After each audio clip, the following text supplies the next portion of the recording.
이 시간에 순종할 때 기쁨이 있습니다 하는 제목입니다. 사람에게 닥치는 불행을 보게 되면 외적인 요소가 있고 내적인 요소가 있습니다. 외적인 요소는 자기의 의지와 관계없이 밖에서 오는 것이죠.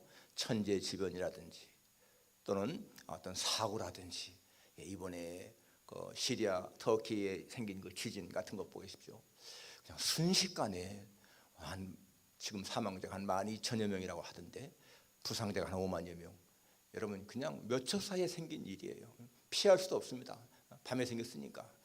그런 천재지변, 지진, 홍수, 또 전염병, 해일, 이러한 것들은 다 외부에서 온 것이잖아요. 사고, 교통사고라든지 또는 재해라든지요. 그런 건 피할 길이 없습니다. 그런가 하면 또 내적인 요소가 있습니다. 밖에서 오는 것이 아니라 자신의 생각과 행동이 잘못 판단함으로써 오는 그런 불행이 있지 않습니까? 성경에 보게 되면 누가복음에 나오는 탕자 같은 경우, 탕자 같은 경우는 부잣집에서 정말 걱정 없이 살다가 자기가 아버지를 떠나면 더 행복할 줄 알고 더 자유를 누릴 줄 알고 재산을 다 받고 그렇게 도망갔는데 어떻게 됩니까? 죽을 고생을 하잖아요. 죽을 고생을 정말 꼭 죽게 되었다가 그렇게 부잣집의 아들이 노예나 하는 그런 돼지치기 그런 일하고, 자기 집에 품꾼들은 먹을 것이 풍족한데 그냥 먹을 게 없어가지고 쥐업 열매로 배를 채우려다 또 그것도 없어가지고 굶어 죽을 징에 처했다가 간신히 회개하고 돌아옵니다. 자신의 잘못 때문에 생긴 거예요. 이 세상에 그런 경우가 너무나 많습니다. 많은 범죄자들 보게 되면 그 사람들은 다 그러한 범죄를 통해서 뭔가 자기가 잘 살 줄 생각한 거예요. 도둑질하든지 사기치든지, 그러면은 자기한테 더 유익이 올 줄 알고 했지만은 결과적으로는 그것이 자기를 망치는 거 아니겠습니까? 그런 불행, 내적인 요소가 있다는 것입니다. 오늘 본문은 하나님께서 이제 모세에게 말씀하시고 바로 시내산에 불러서 이제 이 십계명 율법을 주시기 직전의 일입니다. 20장에 넘어가게 되면 딱 이제 율법을 주지 않습니까? 그때까지 어떻게 할 것인가 이렇게 이제 말씀하신 내용입니다. 애굽에서 나온 지 3개월 지났을 적에 시내 광야에 있다가 시내산 바로 거기에서 이제 나오는 이야기인데, 여러분 율법을 주실 준비하는 거죠. 여러분 율법이 무엇입니까? 율법. 우리는 율법 하면요, 이 율법주의라는 말 때문에 율법에 대해서 부정적인 의식이 있어요. 율법 별로 안 좋은 것인데, 마치 구원파 때문에, 구원파가 이단이잖아요. 그러니까 구원이라는 말이 더 좋게 들리고, 여호와의 증인이 이단이기 때문에 여호와의 증인이라는 말이 안 좋게 들립니다. 여러분, 그러나 여호와의 증인 정말 좋은 말이잖아요. 하나님의 증인. 율법도 마찬가지인 거야. 율법주의라는 말 때문에 율법 자체가 좀 이렇게 부정적으로 들릴 수가 있습니다. 그러나 여러분, 율법은 절대로 부정적인 요소가 아니죠. 율법이 무엇이겠습니까? 하나님이 자기 백성들로 하여금 어떻게 살 것인가 하는 삶의 지침을 준 것이 율법이잖아요. 하나님의 백성의 매뉴얼이 율법입니다. 여러분, 물건을 사게 되면 다 매뉴얼이 따라오지 않습니까? 자동차를 사든지 스마트폰을 사든지 TV를 사든지 다 매뉴얼이 있잖아요. 그 매뉴얼을 잘 보고 매뉴얼대로 사용하면 훨씬 더 유용하게 사용할 수 있습니다. 매뉴얼을 모른 채 사용하면 그 기능을 제대로 활용할 수가 없습니다. 그렇기 때문에 여러분이 율법 얼마나 중요한 것입니까? 율법을 좁게 생각한다면 십계명이죠. 율법 십계명이 통할 수가 있습니다. 조금 더 넓힌다면 구약에 나오는 모든 계명들, 이게 율법이라고 볼 수가 있고요. 더 넓힌다면 성경에 나오는 모든 하나님의 말씀이 다 율법입니다. 성경 전체가 하나님의 말씀이 다 율법인 거예요. 그래서 이 율법은 하나님의 백성의 삶의 중요한 지침서입니다. 여행하는 사람에게는 지도가 필요하고 내비게이션이 필요하지 않습니까? 그러면 지도를 보고서 어떻게 갈 것인가, 목적지를 내비게이션이 알려준 대로 가게 되면 훨씬 좋습니다. 그렇기 때문에 여러분, 율법이라고 하는 것은 차디찬 법조문이 아니고 정말 하나님의 백성과 밀접한 관계가 있는 삶의 지침서다, 이렇게 우리가 볼 수가 있습니다. 그래서 여러분, 이 율법 속에는 이렇게 살아가면 행복하다, 이런 것은 하면은 불행하다, 이게 다 나와 있는 거예요. 오늘 본문에 보게 되면 7절에 이제 7절에 보니까 모세가 내려와서 백성의 장로들을 불러 여호와께서 자기에게 명령하신 그 모든 말씀을 그들 앞에 진술하니. 지금 이 모세가 내려와서 하나님 말씀을 다 진술했다. 그것이 뭡니까? 4절, 5절, 6절 나오는 말씀이죠. 4절, 5절, 6절에 하나님이 이렇게 말씀했습니다. 자손들에게 이렇게 말해라 하면서 내가 애굽 사람에게 어떻게 행하였음과 내가 어떻게 독수리 날개로 너희를 업어 내게로 인도하였음을 너희가 보았느니라. 이렇게 말씀하시면서 그 다음에 중요한 말씀하잖아요. 세계가 다 내게 속하였으니 너희가 내 말을 잘 듣고 내 언약을 지키면 너희는 모든 민족 중에서 내 소유가 될 것이며 그리고 너희가 내게 대하여 제사장 나라가 되며 거룩한 백성이 되리라. 너는 이 말을 백성에게 전해라. 그래서 이 모세가 내려와서 이 말을 전한 거예요. 너희가 여호와의 말씀을 잘 듣고 순종하면은 하나님의 소유가 된다. 제사장 나라가 된다. 하나님의 거룩한 백성이 된다. 이 말을 전했다는 것입니다. 그때 여러분 백성의 응답이 어떻습니까? 8절에 백성이 일제히 응답하여 이르되 여호와께서 명령하신 대로 우리가 다 행하리이다. 백성들이 모세의 말을 듣고 우리가 하나님의 명하신 모든 것을 다 행하겠습니다. 이렇게 했다는 거예요. 순종하겠습니다 라고 하는 그런 결단이죠. 그래서 그 모세가 백성의 말을 여호와께 전하매 9절에 여호와께서 모세에게 이르시되 하면서 쭉쭉 이렇게 말씀하신 것이 뭔가 하면은 이제는 다 옷을 빨고 성결하게 하고 셋째 날을 준비해라. 내가 내려가겠다. 이런 말씀이 나오는 거예요. 그래서 16절에 셋째 날 아침에 우레와 번개와 빽빽한 구름이 산 위에 있고 나팔 소리가 매우 크게 들리니 하면서 거기 쭉 나오는 게 보니까 이제 모세가 하나님을 맞으려고 백성을 거느리고 진에서 나오매 그들이 산길에 서 있는데 18절에 시내 산에 연기가 자욱하니 여호와께서 불 가운데서 거기 강림하십니다. 그 연기가 옹기 가마 연기같이 떠오르고 온 산이 크게 진동하며 여러분 하나님의 임재라는 모습이 나오는 거예요. 하나님이 거기 이렇게 이제 강림하시다는 얘기입니다. 그러면서 하나님이 또 거기서 몇 마디 말씀을 하시죠. 그리고 나서 이제 20장 넘어가게 되면 하나님이 쉽게 힘을 주시는 거예요. 자, 우리가 여기서 지금 생각할 것이 몇 가지 있습니다. 여러분 하나님의 말씀을 모세가 전했을 적에 이 백성들이 8절에서 이렇게 하잖아요. 여호와께서 명령하신 대로 우리가 다 행하겠습니다. 여러분 이러한 말을 할 때에 그때의 그 성도들이 어떠한 마음 자세로 그 말을 했을까? 그때의 이 백성들이 굉장히 불평하면서 짜증내면서 억지로 그렇게 말했을까요? 아니면은 정말 자원하는 마음으로 기쁜 마음으로 그렇게 말했을까요? 당연히 그때 그들은 굉장히 기쁜 마음으로 할 겁니다. 왜냐하면은 하나님이 하신 말씀이 너무나 자기들한테는 영광스럽습니까?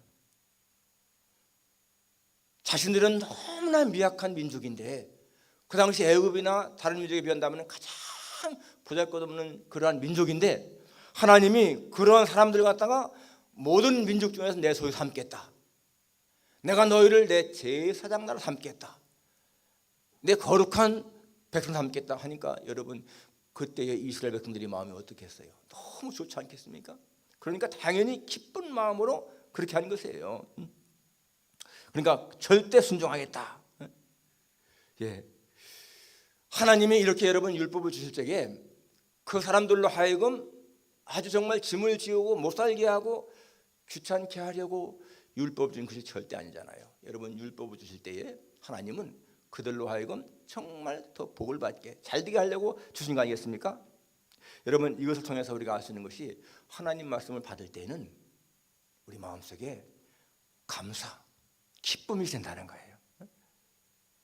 그리고 9절에 보니까 이런 말씀합니다. 하나님께서 여호와께서 모세에게 이르시되 내가 빽빽한 구름 가운데서 내게 임함은 내가 너와 말하는 것을 백성들이 듣게 하며 또한 너를 영영히 믿게 하려 함이라.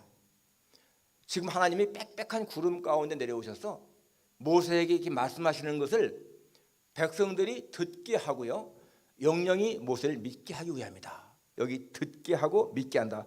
중요한 말씀인 거예요. 이스라엘 백성들에게 이 듣는다라고 하는 것은요 굉장히 중요합니다. 신명기 6장 4절에 보니까 들으라, 들으라. 이게 나와. 이스라엘아 들으라.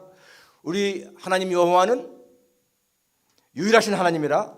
너는 마음을 다하고 뜻을 다하고 힘을 다하여 너희 하나님 여호와를 사랑하라. 그런 말씀이 나오죠.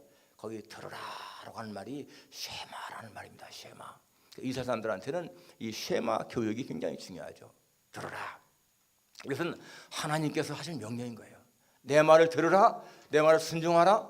그러니까 그 말을 들으면 잘 되고 듣지 않으면 안 되는 거. 이게 여러분 이스라엘 사람들에게는 정말 중요한 말인 것입니다. 여러분 부모가 자식한테 내 말을 들으라. 그게 뭐예요? 순종을 요구하는 거예요. 순종. 그 말을 들으면 순종하는 것이고 듣지 않으면 불순종입니다. 여러분 하나님께서 사울 왕에게 너는 아말렉을 진멸하라 이렇게 말씀하셨잖아요.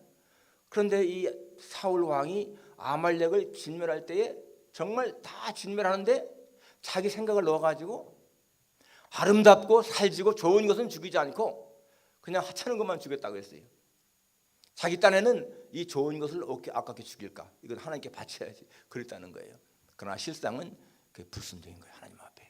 그러니까 듣는 것이 얼마나 중요한 것인지를 알 수가 있습니다. 여러분 믿음은 들으면서 난다 하잖아요. 믿음은 들으면서 난다. 순종도 들으면서 하는 것입니다.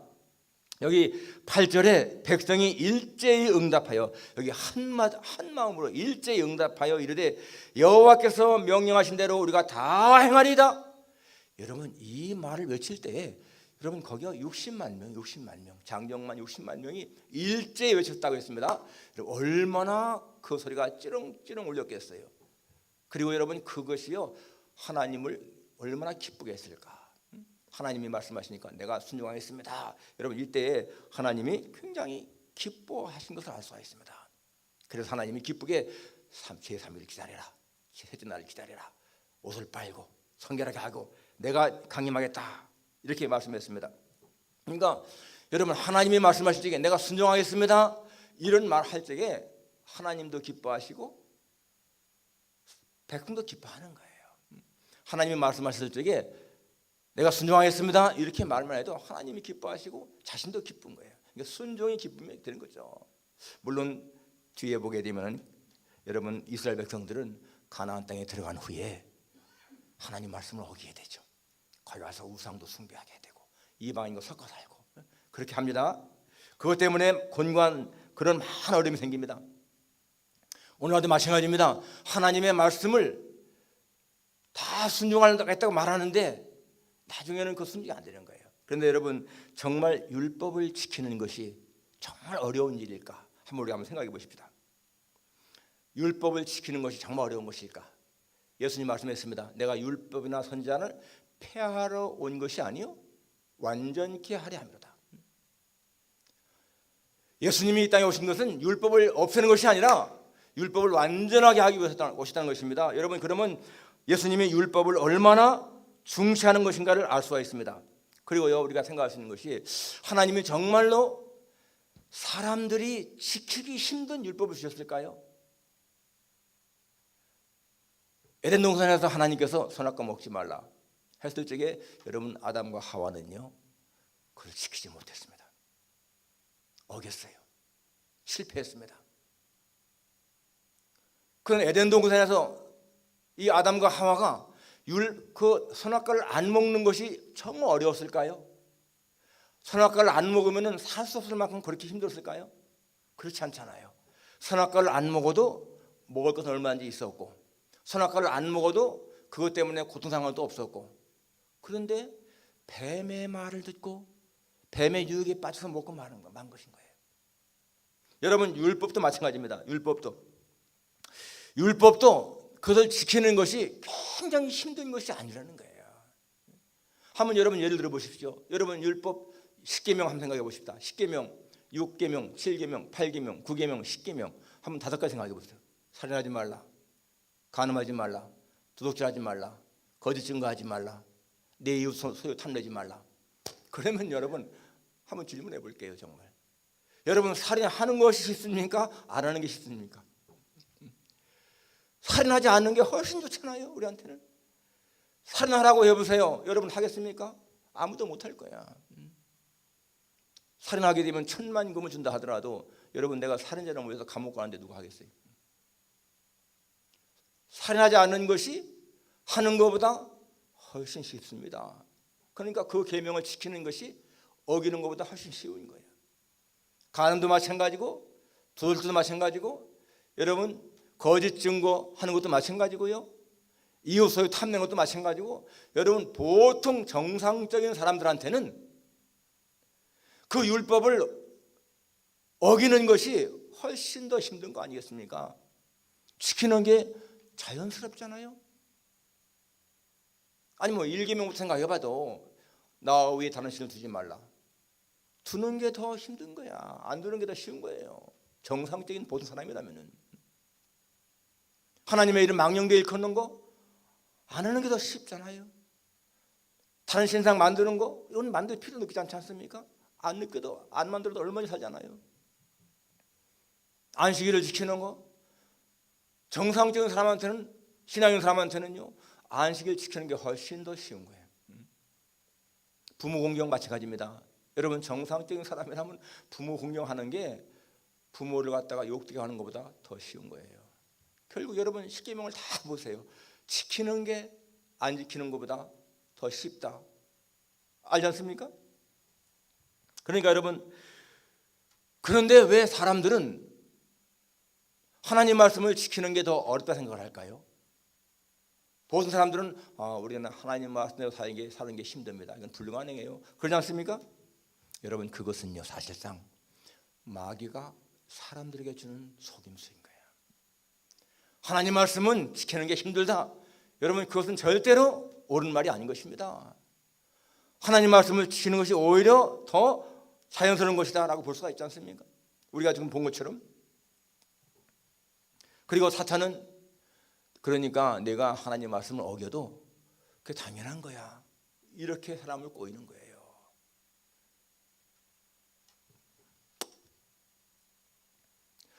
여러분 그런데 왜 이렇게 정말 하나님 말씀을 지키는 게 오히려 더 편하고 자연스러운 것인데도 사람들은 그렇게 많이 범죄할까요? 수많은 살인자들, 도둑들, 간음자들, 사기범들 얼마나 많은 사람들이 감옥에 있어요. 왜 그럴까? 물론 사단에게 속임받은 것도 되고요. 사단에게 속기만 한 것이 아니라 오히려 사단을 추종하는 거예요. 그리고 이 세상을 사랑하기 때문에 그렇습니다. 세상적인 사랑. 요한일서 1장에 나오는 것처럼 세상이나 세상에 있는 것들을 사랑하지 말라. 누구든지 세상을 사랑하면 아버지의 사랑이 그 안에 있지 아니하니라. 이는 세상에는 모든 것이 everything in the world 육신의 정욕과 the cravings of the sinful man 안목의 정욕과 the lust of his eyes 이생의 자랑 the boasting of what he has and does 이것은 다 아버지께로 온 것이 아니고 세상으로부터 왔다. comes not from the Father but from the world. 세상으로부터 온 것들을 사랑하기 때문에 그렇다는 거예요. 여러분 사탄은요 아주 교묘하게 사람을 유혹합니다. 그리고 결과적으로다가는 달콤하게 보이지만은 사람에게 독을 주는 거예요. 오늘 우리 성도님들 몇 분하고 같이 식사를 했는데 한 분 이런 간증을 하시더라고. 처음에 미국에 와서 이제 가게를 하나 했다는 거예요. 가게를 했는데 그 당시에 3만 불을 주고 샀대. 그 당시에는요 보통 저 로하우스 하나에 한 4, 5만 불 했습니다. 집 한 채를 주고 산 거예요. 그러니까 그 당시에 얼마나 비쌉니까? 그런데 그 가게가 담배를 팔더라는 거예요. 근데 자기는 예수 믿으니까 이게 담배 파는 게 마음이 허락되지 않지 않습니까? 그 담배 가격이 차지하는 비율을 가만히 보니까 이거 담배를 안 팔아도 그냥 먹고 살 수가 있겠더래. 그래서 그냥 딱 자기가 인수한 다음부터 담배를 딱 안 팔고 없앴습니다. 여러분 그러면서도 생각할 적에 내가 담배를 안 팔으니까 이게 더 좋은 신앙이니까 하나님이 나에게 얼마든지 그거 안 팔아도 가게가 잘 되게 하실 거야. 그러한 이제 마음이 생겼다는 거예요. 그 담배를 안 팔았는데 여러분 담배 안 팔면 담배값만 빠집니까? 그게 아니잖아. 담배를 사러 오다가 딴 물건 사고 딴 물건 사러 담배 사잖아요. 그러니까 사람들이요 그냥 보통 들어주는 게 아니라는 거야. 매상이 뭐 50% 30%. 그래서 얼마 하다가는 그냥 말았다는 거야. 한 4만 원 주고 샀다가 한 10,000불에 팔았다든가 얼마나 손해 났습니까? 몇 개월 만에. 그러면서 마음의 생각이 하나님이 조금 원망스러운 거야. 내가 믿음을 가지고 하나님 정말 왜 담배를 안 팔려고 했으면은 안 팔아도 잘 되게 해야지 왜 하나님 이렇게 망하게 하십니까? 굉장히 마음에 번민이 생겼는데요. 한번 부흥 집회 참석했는데 자기한테 깨달음이 오더라는 거야. 깨달음이. 무슨 깨달음인가 하면은 내가 하나님을 시험했구나. 마귀가 예수님을 시험할 때에 네가 하나님의 아들이냐? 뛰어내려라. 그러면은 하나님이 천사를 보내서 너를 받아서 발이 돌에 붙지 않게 하시리라 하지 않습니까? 그러니까 자기도 꼭 그렇게 하나님을 테스트했다는 거예요. 자기도 모르게. 그렇잖아요. 하나님, 내가 이렇게 담배를 안 팔면 하나님이 잘 되게 해서 손해 안 보게 할 거 하지 않겠습니까? 이게 마귀의 말과 똑같다는 거예요. 여러분 진짜 그러고 보니까 자기 생각이 아니라 이게 내가 마귀한테 속았구나. 사람은 그냥 정말 자연일치대로 살아야 되는데 그걸 어긴 거예요. 여러분 여기 지금 독약이 있는데 하나님, 내가 이거 독약 먹겠습니다. 이거 먹어도 괜찮게 해주십시오 하고 먹으면 그 사람 살겠어요? 죽겠어요? 죽고 말죠. 하나님 테스트하는 겁니다. 성경에 분명히 믿는 자에게는 무슨 독을 마실지라도 헬 받지 아니하며 그런 말이 있다고 그걸 붙잡고 해도 여러분 죽습니다. 하나님 테스트하는 거예요. 그러니까 여러분 마귀는요 정말 교묘한 방법으로 우리를 속입니다. 여러분 예수님을 하나님 말씀을 인용하면서 속이겠다 생각해 보세요. 여러분 그게 굉장히 합당한 것 같잖아요. 정말 예수님이 여러분 뛰어내리면은 하나님이 정말 천사를 보내서 할 수도 있잖아요. 그런데 예수님 뭐라고 했습니까? 주 너희 하나님을 시험하지 말라.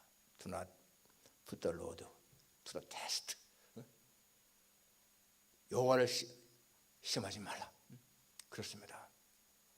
여러분 우리가 하나님의 말씀을 순종하게 되면은 마음에 평안함이 있고 기쁨이 있어요. 그런데 여러분 말씀을 어기게 되면은 정말 마음에 평안이 없습니다. 우리는 정말 하나님 앞에 감사할 것이 참 많습니다. 여러분 이 세상에 범죄함으로 말미암아 인생을 망친 사람들이 얼마나 많습니까?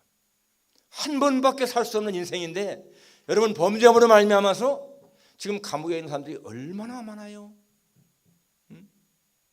아까 말한 대로 불행이 외적인 것이 있고 내적인 것이 있는데 그런 사람들은 내적인 거야. 자기의 생각, 자기의 행동 때문에 그런 겁니다. 사람 하나 잘못 만나서 죽는 사람도 얼마나 많습니까? 현재 사람 하나 잘못 만나서. 그리고 여러분 우리는 정말 중독자가 아닌 것만 해도 감사해야 돼. 중독자. 이 에딕션 너무나 많잖아요. 마약 중독, 알코올 중독, 니코틴 중독.